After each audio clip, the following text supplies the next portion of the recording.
Hello, welcome to my mini vlog. तर आज आम्ही चांदबिबीच्या महालावरती गेलो होतो. तर चांदबिबीचा महाल कुठे आहे सर्वांना माहीतच असेल. तर आम्ही सर्वजण मित्र गेलो होतो, म्हणजे फ्रेंड लोक बरेच जण होते, 7-8 जण.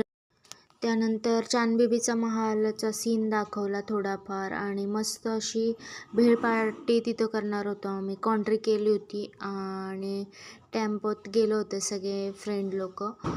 तर सगळे आता कोण कांदा कापत होतं, मी सगळं सामान काढत होते, त्यानंतर कालवत होते, एक जण व्हिडिओ काढत होतं आणि बाकीचे सगळे जोक मारत होते. तर पाहू शकता अशा पद्धतीने आम्ही सगळं सामान घरून नेलं होतं, कॉन्ट्री केली होती. छान भरपूर सारी मज्जा आली. त्यानंतर आम्ही भेळ खाल्ली, फोटोज वगैरे क्लिक केले. आता हा फोटो थोडासा छोटा आला, नाहीतर भरपूर मोठा होता, बसत नव्हता. So it's okay. बाय. कसा वाटला मिनी ब्लॉग?